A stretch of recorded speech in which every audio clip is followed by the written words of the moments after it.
नमस्कार, शारदा स्कूल के online classes में आपका एक बार फिर से स्वागत है। आज हम डे 3 की क्लास जो है हमारी वो स्टार्ट करने वाले हैं। पिछले हमारी जो वीडियो है उसमें हमने यूनिट 2 का लेसन 6 है उसको हमने शुरू किया था। लेसन का नाम स्टार्टिंग विद C++ प्रोग्रामिंग। उसका कुछ मैंने बेसिक आपको स्टेप बताए थे प्रोग्रामिंग लिखने के, जिसके 2 स्टेप हमने कंप्लीट कर लिए थे। आज हम प्रोग्रामिंग लिखने का C++ में उसका 3rd जो स्टेप है उसको हम रीड करने वाले हैं। 3rd स्टेप में हमने जो आपको कॉपी में जो 5 स्टेप लिखवाए थे, 3rd स्टेप जो है वो है मेन फंक्शन का उपयोग करना। यानी प्रोग्रामिंग जब आप लिख रहे हैं C++ लैंग्वेज में तो आपको 3rd नंबर स्टेप जो है उसमें आपको मेन फंक्शन का उपयोग है वो करना है। शुरू वाले 2 स्टेप, फर्स्ट स्टेप था कमेंट को डिक्लेयर करना या कमेंट को घोषित करना। उसके बाद हमने बात की थी हेडर फाइल्स की घोषणा करना। 3rd जो स्टेप हमारा है वो है मेन फंक्शन का उपयोग करना। अब मेन फंक्शन का उपयोग करने से पहले प्रोग्राम में आपको ये पता होना चाहिए कि C++ लैंग्वेज में या C लैंग्वेज में हम फंक्शन किसे बोलते हैं। तो मैंने यहाँ पे बाकायदा फंक्शन की एक डेफिनेशन लिखी हुई है जो कि आपके बुक के अकॉर्डिंग लिखी हुई है। आप चाहें तो इस डेफिनेशन को अपनी कॉपी में नोट करें। डेफिनेशन में हमने लिखा हुआ है कि फंक्शन जो है वो प्रोग्राम का एक भाग होता है। जब भी आप C++ लैंग्वेज में प्रोग्राम लिखेंगे तो आपको फंक्शन को फॉलो करना पड़ेगा। यानी फंक्शन का उपयोग करते हुए ही हम C++ लैंग्वेज के किसी भी छोटे से बड़े प्रोग्राम को लिख सकते हैं। उसके बाद लिखा हुआ है जो एक निर्धारित कार्य को पूरा करने के लिए उपयोग में लाया जाता है। जब भी आप कोई फंक्शन यूज़ करेंगे C++ लैंग्वेज के प्रोग्राम में तो आप उस फंक्शन के कार्य को भी आप डिफाइन करेंगे कि वो फंक्शन क्या कार्य करता है। जो वर्क आप फंक्शन को डिफाइन करने के लिए यूज़ करेंगे वही वर्क फंक्शन आपको पूरा करके देगा। इसके बाद लिखा हुआ है इसे हम सब प्रोग्राम की तरह भी परिभाषित कर सकते हैं।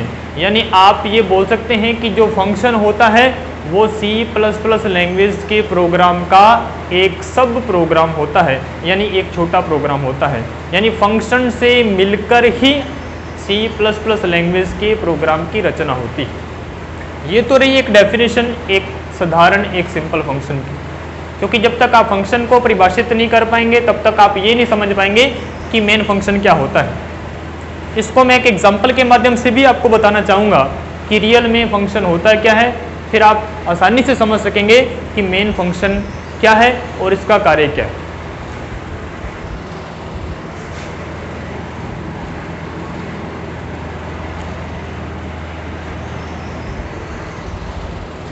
तो अगर हम फंक्शन के एग्जाम्पल की बात करें कि प्रोग्रामिंग लैंग्वेज में हम फंक्शन को सिंपली किस तरीके से परिभाषित कर सकते हैं, तो देखिए आप इसको एक एग्जाम्पल के माध्यम से समझें।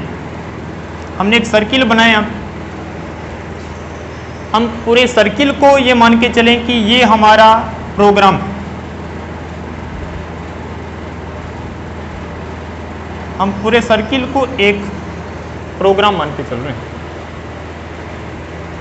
इस पूरे प्रोग्राम को हम यहां से 4 पार्ट्स में डिवाइड कर दें, इससे ज़्यादा भी हो सकता है। इसको हमने फर्स्ट पार्ट माना, इसको सेकंड माना, ये 3rd और ये 4th। तो हमारा जो पूरा प्रोग्राम था एक, वो अब 4 भागों में डिवाइड हो। ये जो 4 भाग बने हैं जो कि आपस में जुड़े हुए हैं, इन्हीं भाग्स को आप बोल सकते हैं कि ये एक तरह से फंक्शन है। यानी आप मान सकेंगे कि ये हमारा फर्स्ट फंक्शन हो गया, ये सेकंड हो गया, ये 3rd हो गया, ये 4th हो गया। यानी 4 फंक्शन से मिलकर आपका एक पूरा प्रोग्राम है वो क्रिएट हो। तो अगर अपने बात करें फंक्शन की प्रोग्राम के साथ एक लिंक की बात करें तो फंक्शन से मिलकर ही आपका प्रोग्राम बना हुआ है, जो कि हमने अभी अभी आपको डेफिनेशन में बताया है कि जो फंक्शन होता है वो C++ भाषा के प्रोग्राम का एक भाग होता है, जिसे हम सब प्रोग्राम भी बोल सकते हैं। यानी ये बड़ा प्रोग्राम हो गया और उसमें ये फंक्शन जो है ये एक छोटे प्रोग्राम या सब प्रोग्राम के रूप में कार्य करेगा। इस तरह से अगर अपने उदाहरण की बात करें तो आप ये समझ सकते हैं कि फंक्शन का प्रोग्राम के साथ क्या एक संबंध है। एक प्रोग्राम में हम कितने भी फंक्शन यूज़ कर सकते हैं, लेकिन जब हम मिनिमम फंक्शन की बात करेंगे, कम से कम फंक्शन की बात करेंगे, तो आपको एक फंक्शन यहाँ पे यूज़ करना है C++ लैंग्वेज के प्रोग्राम में। उसी का हमारा थर्ड स्टेप है कि मेन फंक्शन का उपयोग करना। यानी हमें कम से कम एक फंक्शन यूज़ करना है प्रोग्राम में और वो फंक्शन रहेगा मेन फंक्शन। देखिए मेन जो वर्ड है, जिसको अगर आप देखें तो प्रधान, अगर अपने हिंदी इसका ट्रांसलेशन करें तो मेन का अर्थ हुआ प्रधान। यानी कि ये जो फंक्शन होता है मेन फंक्शन, इसको प्रधान फंक्शन बोला जाता है। प्रधान फंक्शन का अर्थ ये हुआ कि ये मेन फंक्शन ही वो फंक्शन है जो हमारे पूरे प्रोग्राम के जितने भी फंक्शन हैं उन सभी को कंट्रोल करते हैं। मान लीजिए कि आपने ये टोटल 4 फंक्शन आपने एक प्रोग्राम में यूज़ किए हैं, तो इन चारों फंक्शंस को कंट्रोल करने के लिए आपको एक फंक्शन और यूज़ करना पड़ेगा, उसको आप बोलेंगे मेन फंक्शन।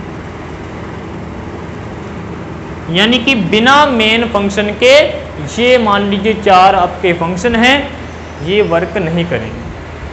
अब मेन फंक्शन इनके लिए क्या करेगा? मेन फंक्शन प्रत्येक फंक्शन को एक इंडिकेशन देगा कार्य करने का कि फर्स्ट फंक्शन को क्या कार्य करना है। जैसे मेन फंक्शन से फर्स्ट जो हमारा फंक्शन है इसको एक इंफॉर्मेशन मिलेगी कि इसे वर्क करना है, ये फर्स्ट फंक्शन अपना वर्क कंप्लीट करेगा और जो भी उसका एक आप माने कि जो रिजल्ट होगा वो रिजल्ट ये वापस मेन फंक्शन को रिटर्न करेगा। इसी तरह से दूसरे फंक्शन को भी कॉल करेगा मेन फंक्शन, थर्ड को भी कॉल करेगा, फोर्थ को भी कॉल करेगा। यानी इन चारों फंक्शंस का जो कंट्रोल है वो किसके पास हुआ? मेन फंक्शन के पास। तो आप इस तरीके से इस बात को समझ सकते हैं कि बिना मेन फंक्शन के हम C++ के प्रोग्राम को नहीं बना सकते, क्योंकि यही वो कंट्रोलर है मेन फंक्शन जो बाकी के सारे फंक्शंस को नियंत्रित करता है। तो ये हमारा थर्ड स्टेप था कि हम मेन फंक्शन का उपयोग क्यों करते हैं। जब भी आप इसका उपयोग करेंगे तो हमें इसे कुछ इस तरीके से लिखना पड़ता है प्रोग्राम में।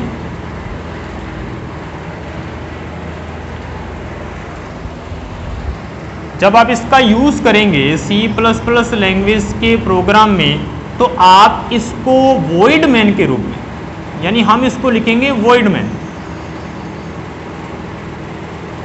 उसके बाद आपको ये ब्रैकेट लगा देना, ये इसका यूज़ है जब आप इसको थर्ड स्टेप के रूप में प्रोग्राम में यूज़ कर रहे हैं। इसमें ये जो ब्रैकेट है ये तो है फंक्शन की पहचान, यानी कोई भी फंक्शन आप यूज़ करेंगे उसके नाम के बाद में हमें ये ब्रैकेट लगाना पड़ेगा। इस ब्रैकेट में कुछ लिखा भी हो सकता है और नहीं भी लिखा हो सकता, लेकिन मेन फंक्शन में हमने कुछ नहीं लिखा हुआ। इसके नाम से पहले जो वॉइड लिखा हुआ है ये फंक्शन का रिटर्न टाइप होता है, यानी कि फंक्शन के नाम से जो पहले लिखा जाता है वो उसका रिटर्न टाइप। सर ये रिटर्न टाइप क्या है? अभी आपको बता रहे हैं। उसके बाद ये फंक्शन का नेम हो गया और ब्रैकेट जो हम लगाते हैं वो फंक्शन के डिक्लेरेशन की एक तरह से पहचान।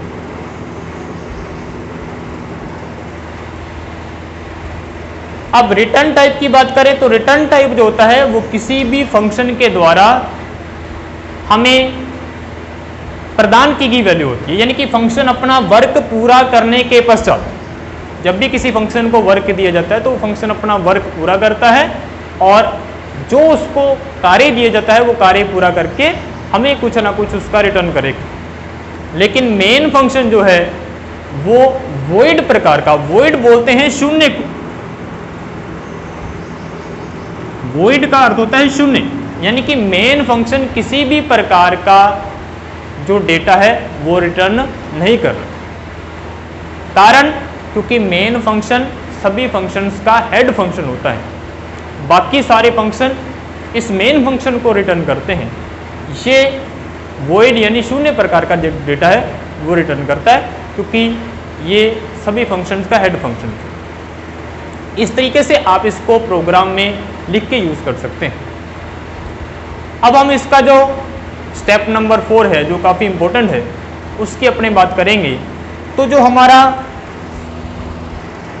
स्टेप 4 है,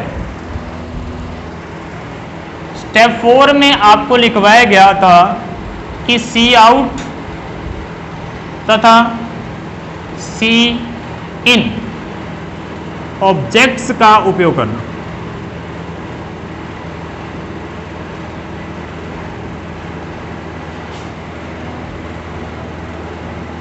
इसमें हम अलग अलग ये समझेंगे कि सी आउट का यूज हम प्रोग्राम में क्यों करते हैं, कैसे करते हैं, और सी इन का उपयोग कैसे करते हैं। सबसे पहले हम यहाँ पे सी आउट की बात कर रहे हैं, तो आपको स्मॉल लेटर में इसको लिखना है।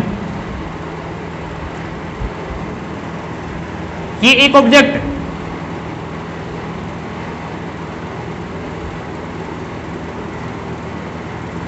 C++ लैंग्वेज में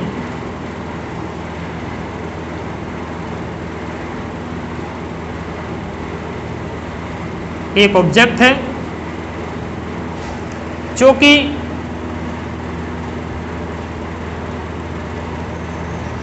आयोस्ट्रीम, जो आपको मैंने फर्स्ट लिखवाया था, आयोस्ट्रीम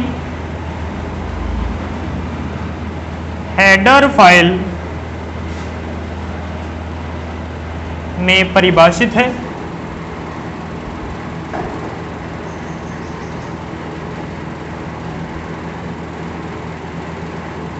इसका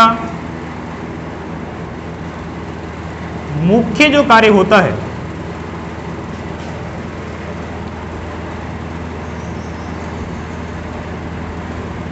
आउटपुट दिखाना।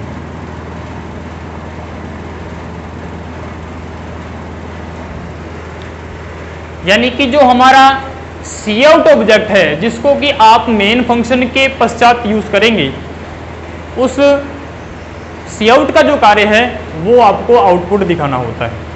कैसे आप इसमें लिख सकते हैं वो मैं आपको इसी में अभी बताने वाला हूं। एग्जांपल के तौर पर कुछ बातें आप इसमें और याद रखेंगे, वो ये कि इसके साथ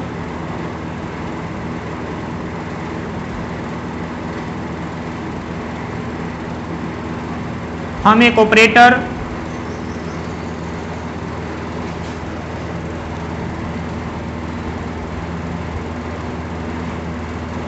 इंसर्शन, जिसको इंसर्शन बोला जाता है, जिसका सिंबल इस तरीके से होता है, का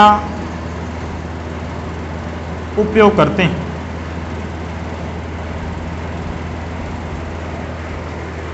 यानी जब भी आप सी आउट का यूज करेंगे, विशेष तौर पे आपको ध्यान रखनी है बात, तो आप सी आउट के साथ में एक ऑपरेटर है।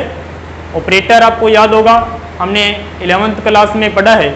ऑपरेटर कुछ सिंबल होते हैं C++ लैंग्वेज में, जो कि एक किसी स्टेटमेंट को लिखने में आपकी मदद करते हैं। उन्हीं ऑपरेटर्स में से C++ लैंग्वेज में एक ऑपरेटर आता है इंसर्शन ऑपरेटर।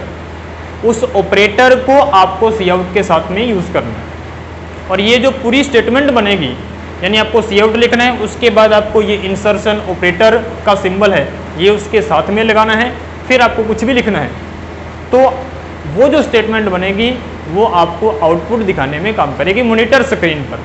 आपको याद होगा जब भी आप प्रैक्टिकली करते हैं किसी भी प्रोग्राम का, तो आउटपुट हम मॉनिटर स्क्रीन पर देखते हैं, तो ये पूरी स्टेटमेंट आपको आउटपुट दिखाने का काम करेगी। किस तरीके से लिख सकते हैं वो मैं आपको अभी एग्जांपल के तौर पे लिखवाने वाला हूं। ये आप ये माने कि डेफिनेशन के तौर पे, सिंपल से सिंपल अगर आप इसको डिफाइन करेंगे, तो हमने एक नॉर्मल सी एक इसकी डेफिनेशन लिखी हुई है जिसको आप अच्छे से याद कर सकेंगे। तो अब हम देखने वाले हैं कि सी आउट का आप यूज कैसे करेंगे, यानी आप प्रैक्टिकली प्रोग्राम में या थ्योरेटिकली सी आउट का यूज करना चाह रहे हैं तो आप किस तरीके से यूज करेंगे। तो एग्जांपल के तौर पे मैं आपको यहाँ पे बता रहा हूँ। सबसे फर्स्ट आपको सी आउट लिखना है, उसके बाद अभी हमने थ्योरी में पढ़ा है इसका कि आपको एक ऑपरेटर यानी कि एक सिंबल यूज करना है जिसको हम यहाँ पे इंसर्शन ऑपरेटर आपको लिखवाए गए। इंसर्शन ऑपरेटर आपको यूज करना है। उसके बाद एक सिंबल और यूज करते हैं अपने, डबल कोट यानी डबल कोटेशन आपको लगानी है। उसके बाद आप यहाँ पे कोई भी मैसेज लिख सकते हैं, जैसे कि हमने लिखा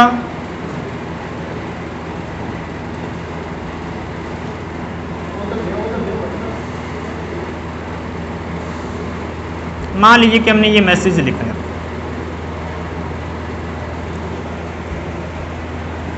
डबल कोट को आपको इसके पश्चात शुरू करने के बाद आपको बंद करना है और एक सिंबल और लगाना है जिसको सेमीकोलन बोलते हैं। सेमीकोलन के सिंबल से आपको ये पूरी स्टेटमेंट यानी पूरी लाइन आपको बंद कर देनी है। ये हमारा सी आउट का एक यूज हो गया। प्रैक्टिकली या थ्योरेटिकली आप इसको कैसे यूज करेंगे। अब पूरी स्टेटमेंट में अगर आप देखें तो ये जो हमने मैसेज लिखा हुआ है ये सबसे फर्स्ट जाता है इंसर्शन ऑपरेटर के पास।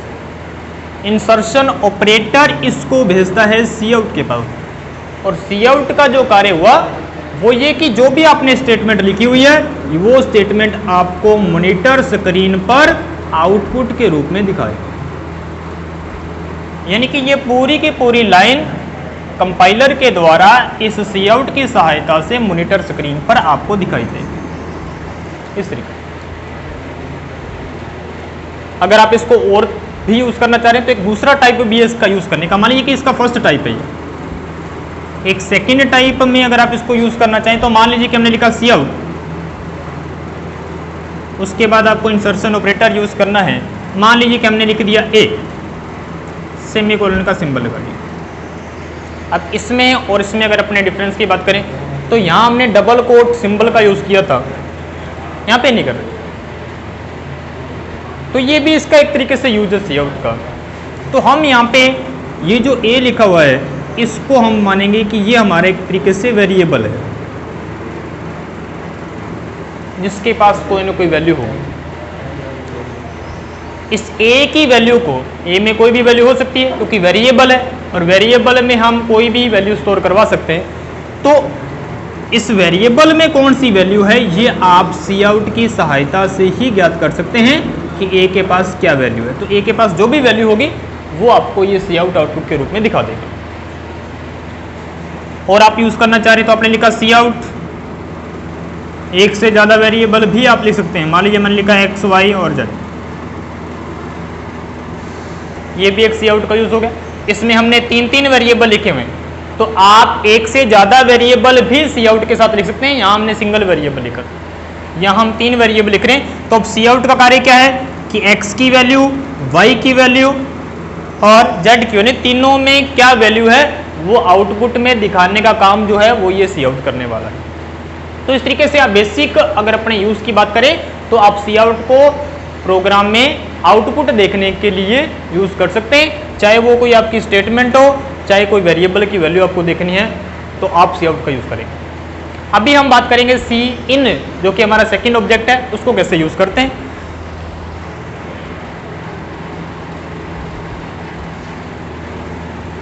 तो अगर हम सी इन ऑब्जेक्ट की बात करें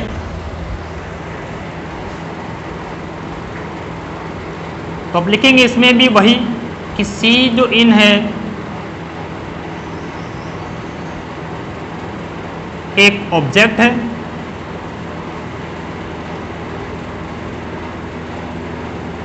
जो कि आईओस्ट्रीम हेडर फाइल में परिभाषित है।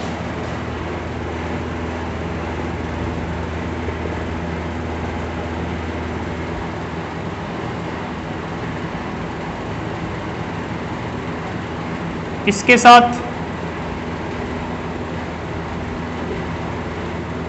हम एक्सट्रैक्शन ऑपरेटर, एक ऑपरेटर है जिसको बोलते हैं एक्सट्रैक्शन ऑपरेटर, जिसका सिंबल अगर अपने बात करें तो एक्सट्रैक्शन ऑपरेटर का सिंबल इस तरीके से होता है। एक्सट्रैक्शन ऑपरेटर का उपयोग करते हैं।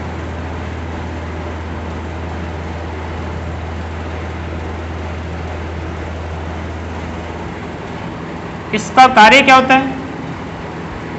इसका कार्य कीबोर्ड से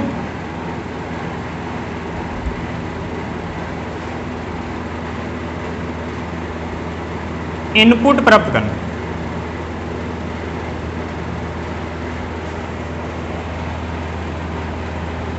तथा उसे किसी वेरिएबल में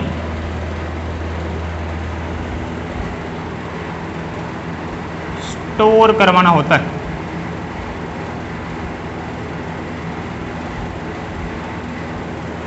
तो ये इसकी डेफिनेशन होगी कि सीन भी एक ऑब्जेक्ट है जो कि आईओस्ट्रीम हेडर फाइल में परिभाषित है। इसके साथ हम एक ऑपरेटर का यूज करते हैं जिसको एक्सट्रैक्शन ऑपरेटर बोलते हैं। जो हमारा 7वां लेसन आएगा उसमें हम स्पेशल ऑपरेटर के बारे में पढ़ेंगे, उसमें ये आपका एक्सट्रैक्शन ऑपरेटर आने वाला है जिसको आप इसी लेसन से सीख सकते हैं। इस ऑपरेटर को आपको सीन के साथ यूज करना है और इस पूरी स्टेटमेंट का यानी कि पूरे सी इन ऑब्जेक्ट का और ऑपरेटर जो इसके साथ अपने यूज करेंगे, इनका कार्य क्या है? इनपुट प्राप्त करना। किससे? कीबोर्ड से, क्योंकि इनपुट तो अपने कीबोर्ड से करेंगे। वो हमारी वैल्यू हो सकती है, कीबोर्ड से वैल्यू इनपुट करेंगे और ये पूरी जो हमारी ऑब्जेक्ट्स है ये उसे वेरिएबल में स्टोर करवा देगा। कैसे यूज करेंगे वो हम एक एग्जांपल के माध्यम से देखने वाले हैं।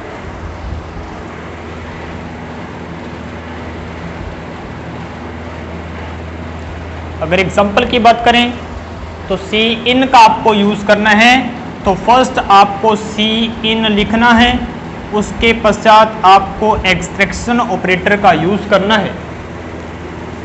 इसके बाद आप वेरिएबल लिख सकते हैं। मान लीजिए हमने एक वेरिएबल लिखा, सेमीकोलन का सिंबल लगाना पड़ेगा अपने को, सी इन एक्सट्रैक्शन ऑपरेटर और उसके बाद वेरिएबल।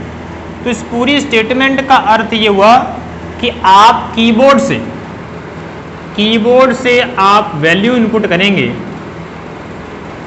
वो वैल्यू सी इन के पास जाएगी, सी इन एक्सट्रैक्शन ऑपरेटर को देगा वो वैल्यू, और वो वैल्यू जो है फाइनली कीबोर्ड से हमारे वेरिएबल में जाके स्टोर हो जाएगी। ये जो अपने बात कर रहे हैं ये प्रोग्राम के रन टाइम में, इसको बोलते हैं रन टाइम में वेरिएबल में वैल्यू स्टोर करवाना।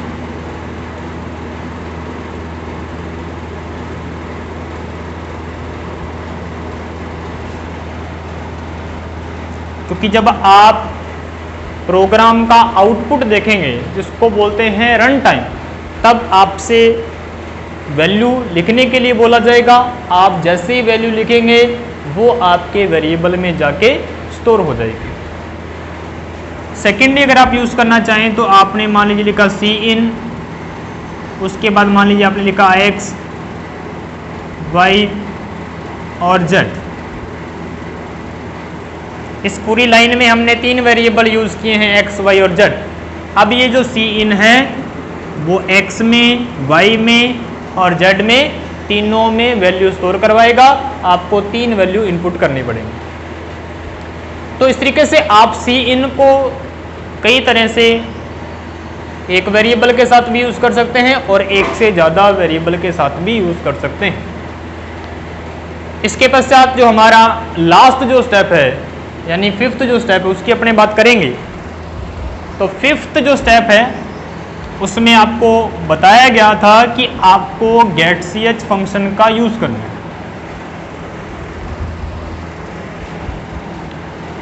फिफ्थ जो हमारा स्टेप है उसमें आपको लिखवाया गया था कि getch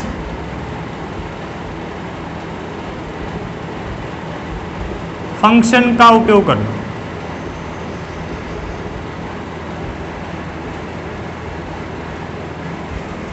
अब कई स्टूडेंट ऐसे हैं जो इस getch फंक्शन को लगभग प्रत्येक प्रोग्राम में यूज़ करते हैं जब भी अपने C++ लैंग्वेज का प्रोग्राम लिखते हैं। लेकिन समस्या ये कि अपने इसके डेफिनेशन क्या है, getch फंक्शन का अपने यूज़ क्यों करते हैं। तो आपको बता दें जो getch फंक्शन है गेट सी एच अपने को लिखना है।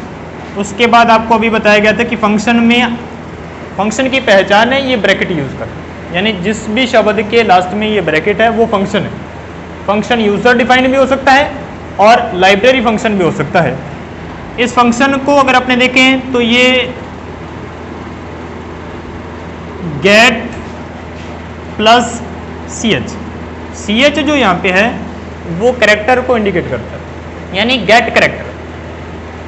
ये function get C H function ये आपसे कैरेक्टर रिसीव करता है। कैरेक्टर मीन्स आपने कीबोर्ड से कोई भी बटन प्रेस कर दिया, उस बटन का एड्रेस, चाहे आपने ए प्रेस किया है चाहे आपने 5 प्रेस किया है, यानी कोई भी बटन आपको प्रेस करना है कीबोर्ड से, उसका एड्रेस ये गेट सी एच फंक्शन अपने पास लेगा और उस बटन की इंफॉर्मेशन देगा कंपाइलर को, यानी कंपाइलर को ये बताएगा कि यूजर ने कोई बटन प्रेस किया। सर इसका वर्क क्या है? एड्रेस तो ट्रांसलेट कर रहा है, यानी आपने बटन प्रेस किया उसका एड्रेस दे रहा है कंपाइलर को। तो आपको पता होगा कि हम जब प्रोग्राम लिखते हैं तो वो हम लिखते हैं प्रोग्रामिंग विंडो पे, यानी प्रोग्राम लिखने के लिए हम यूज करते हैं प्रोग्रामिंग विंडो, जिस पे आप अपना प्रोग्राम लिखते हैं। और प्रोग्राम लिखने के बाद जब आप उसका आउटपुट देखते हैं तो वो आप एक अलग विंडो पे देखते हैं जिसको बोलते हैं आउटपुट विंडो, यानी कि प्रोग्राम लिखने के लिए एक अलग विंडो आएगी और आउटपुट देखने के लिए एक अलग विंडो आएगी। आप इस तरीके से समझें, मान लीजिए कि आप प्रोग्राम लिख रहे हैं प्रोग्रामिंग विंडो पे, आपने कोई भी अपना प्रोग्राम लिखा, इस प्रोग्राम का आपको उसका आउटपुट देखना है तो आपको एक अलग विंडो में जाना पड़ेगा जो कि आपकी आउटपुट विंडो कहलाएगी।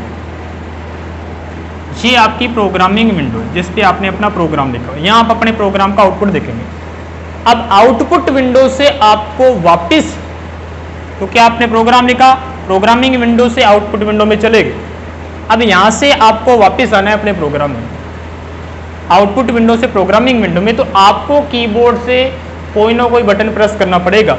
जैसे ही आप कोई भी बटन प्रेस करेंगे वो एड्रेस जाएगा गेट सी एच फंक्शन के पास और गेट सी एच फंक्शन देगा कंपाइलर को इन्फॉर्मेशन और आप इस विंडो से वापस प्रोग्रामिंग विंडो में आ जाएंगे। यानी गेट सी एच फंक्शन का काम क्या हुआ, आपको प्रोग्राम आउटपुट विंडो से प्रोग्रामिंग विंडो में लेके आया। ये जो गेट सी एच फंक्शन है ये मैंने आपको जब हमने हेडर फाइल रीड की थी तब आपको बताया गया था कि Conio.h C++ लैंग्वेज की एक हेडर फाइल है, उस हेडर फाइल में ये आपका फंक्शन परिभाषित है। तो ये 5 जो हमने स्टेप आपको बताए, जिसमें जो लास्ट स्टेप हमारा है गेट सी एच फंक्शन का उपयोग करना, इन 5 स्टेप से मिलाकर आप C++ लैंग्वेज का एक बेसिक प्रोग्राम बना सकते हैं। तो मैं यहाँ पे एक छोटा सा बेसिक प्रोग्राम बनाने वाला हूँ जो कि हमारे ये जो 5 हमने स्टेप अलग अलग रीड किए हैं उनको एक साथ आप कैसे यूज़ कर सकते हैं वो मैं आपको बताने वाला हूँ। यानी आप ये माने कि C++ लैंग्वेज का एक बेसिक प्रोग्राम कैसे लिखा जाता है वो हम सारे स्टेप को मिला के लिखने वाले हैं।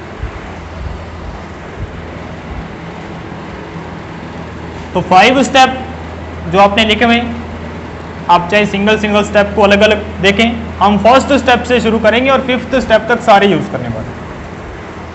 सबसे जो हमारा पहला ये बेसिक प्रोग्राम है C++ लैंग्वेज का,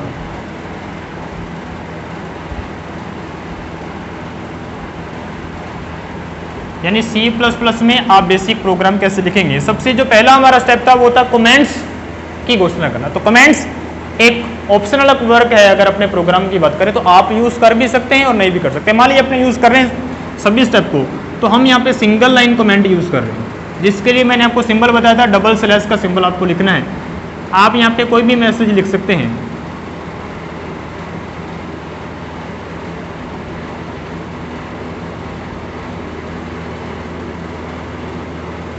ये हमने एक मैसेज लिखा,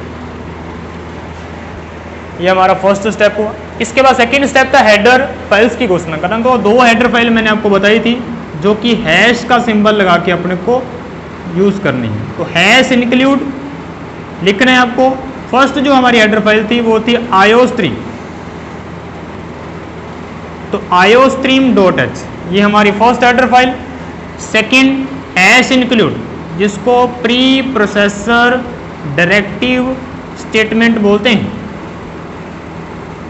वो लिखना है। उसके बाद आपको अपनी हेडर फाइल का नाम लिखना है। तो hash include iostream, hash include conio.h, 2 header file आपको शामिल करनी है। तीसरे स्टेप में मैंने आपको बताया था मेन फंक्शन का उपयोग करना। तो हम यहाँ पे मेन फंक्शन का उपयोग कर रहे हैं, जिसके लिए हम इसके रिटर्न टाइप में लिख रहे हैं वॉइड, उसके बाद आपको लिखना है मेन, यानी वॉइड मेन आपको लिखना है, और उसके पश्चात आपको फंक्शन का जो ब्रैकेट है वो लगाना है। इसके पश्चात एक सिंबल आता है जिसको कर्ली ब्रैकेट बोलते हैं, यहाँ सर्पिला कोष्टक भी बोल देते हैं हिंदी में। तो ये कर्ली जो ब्रैकेट है ये आपको यूज़ करना है, जो कि फंक्शन की बॉडी को इंडिकेट करता है, यानी मेन फंक्शन की बॉडी यहाँ से शुरू हो रही है। आपको पता होगा 11th क्लास में आपने इस बात को रीड किया है कि किसी भी फंक्शन की एक बॉडी होती है, उस बॉडी में हम उस फंक्शन के कार्य को निर्धारित करते हैं कि वो कार्य क्या करने वाला है। तो मेन फंक्शन की बॉडी यहाँ से शुरू होगी, जिस जगह पर ये कर्ली ब्रैकेट क्लोज हो जाएगा वहाँ पे मेन फंक्शन की बॉडी बंद हो जाएगी। तो इसमें हमने 2 ऑब्जेक्ट यूज़ करने, एक तो सी आउट और एक सी इन। तो हम यहाँ पे सबसे पहले यूज़ कर रहे हैं सी आउट का। सी आउट आपको लिखना है, इंसर्शन ऑपरेटर का यूज़ करना है, डबल कोटेशन का सिंबल लगाना है। इसमें आप कई तरीके से आप इसका यूज़ कर सकते हैं। तो हम यहाँ पे लिख रहे हैं एंटर एनी वैल्यू।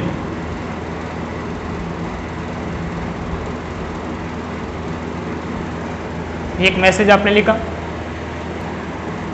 उसके पश्चात आपको सी इन लिखना है।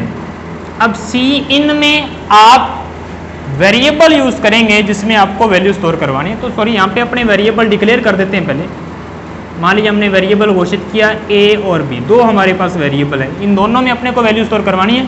तो हम यहाँ पे ए लिखेंगे और बी लिखेंगे। फाइनली जो हमारा लास्ट स्टेप है वो है गेट सी एच का उपयोग करना। तो हम यहाँ पे गेट सी एच का उपयोग करते हैं और ये जो हमारा कर्ली ब्रैकेट है इसको अपने यहाँ पे बंद कर देते हैं। तो ये आपका 5 स्टेप को यूज करके C++ लैंग्वेज का एक बेसिक प्रोग्राम है। नेक्स्ट वीडियो में हम जो हमारा 6 नंबर लेसन है उसके जो कुछ टॉपिक रहे हैं उन पे अपने बात करने वाले हैं। धन्यवाद।